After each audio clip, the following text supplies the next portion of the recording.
Order! Order! You are an incorrigible delinquent at times. Behave yourself, man!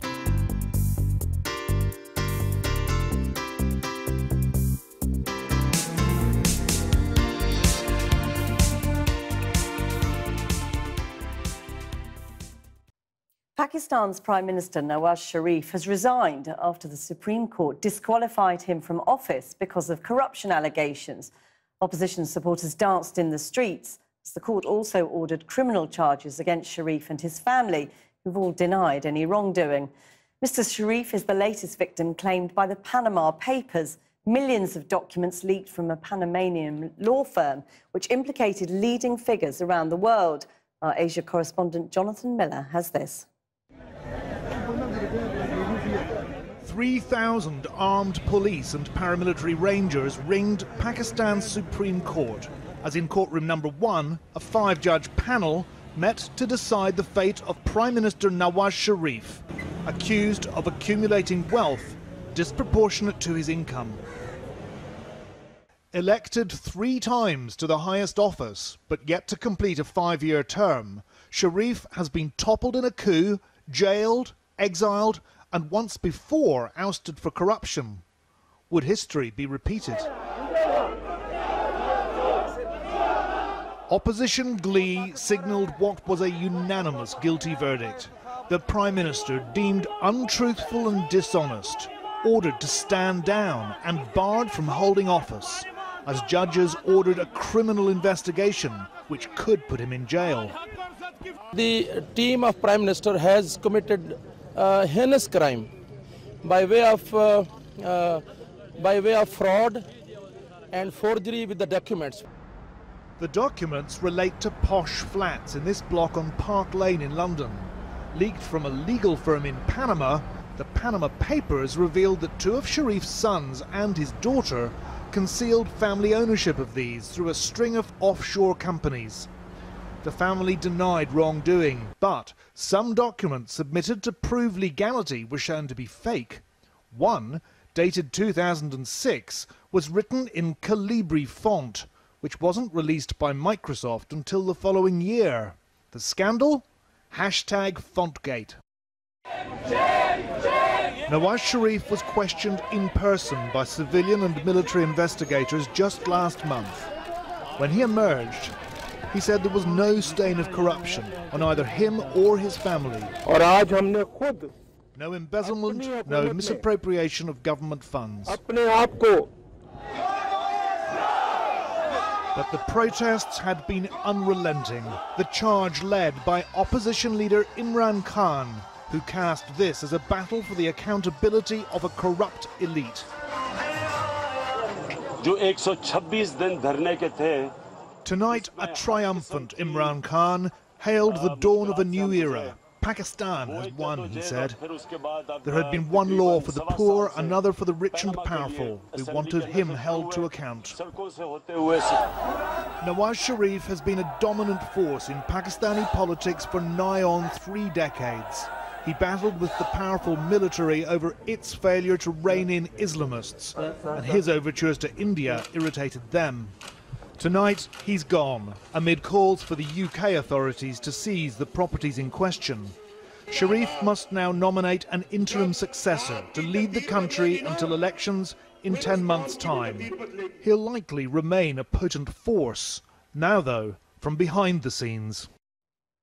Well, Mr. Sharif's resignation was sparked by allegations about his family's finances, which emerged in the Panama Papers and which they denied. A huge cache of documents which suddenly emerged into the public eye in April last year. The fallout from the leak of over 11 million documents was felt across the globe, nowhere more so than in Iceland, where former Prime Minister Sigmundur David Gunnlaugsson was found to have links to a company which held shares in one of Iceland's failed banks. He eventually resigned over the scandal. The UK Prime Minister was caught up in the fallout too. The Panama Papers revealed that David Cameron's late father, Ian, ran an investment fund that didn't pay any UK tax on its profits. 43 people in the UK are still under investigation over their links to the papers. In Russia, the leaks exposed an alleged $2 billion network of deals and loans thought to benefit some of the country's most powerful people. 8 senior members of China's Communist Party were revealed to have used offshore companies. In response, China blocked access to the Panama Papers revelations online. And the Panama Papers added hundreds of names and billions of dollars to tax evasion investigations in Australia, as it was revealed that many Australians had offshore companies managed by Mossack Fonseca. Well, joining me here in the studio are Juliet Garside from the International Consortium of Investigative Journalists, who led the Guardian's award-winning Panama Papers investigation, and Kamal Alam, a Pakistan expert from the Royal United Services Institute. Kamal Alam, Pakistani prime ministers don't have a great track record. I think there have been 18 and none of them have served a full term. Did the Panama Papers finally bring Mr. Sharif down? I think the Prime Minister Nawaz Sharif in particular has had a lot of problems in the past. He's been done for corruption twice before, so it's not a huge surprise. I think what is a surprise is the judiciary led this along with the opposition parties, because normally the accusation is that the military leads it.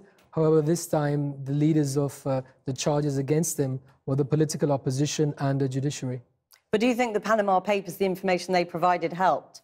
Definitely, because that was the kind of smoking gun evidence which was needed, which was lacking for more than a decade, which basically pinned all the evidence against him, saying that we've been saying this for more than a decade and now it's been proven. I mean, is this what the Panama Papers set out to do, Juliet Garside?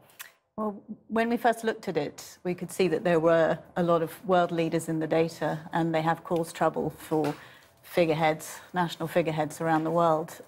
So we very much set out to target people at Sharif's level, yes. I mean, the nature of this operation sort of broke all journalistic rules, didn't it? Because most journalists want to keep scoops for themselves. How did it work? They call it radical sharing. We all had access to the data, which was kept in the cloud, and we all shared our findings as we came across them in forums so that everyone could see what the other reporters were doing. But the ripple effect is continuing to be felt now, even as far afield as Argentina.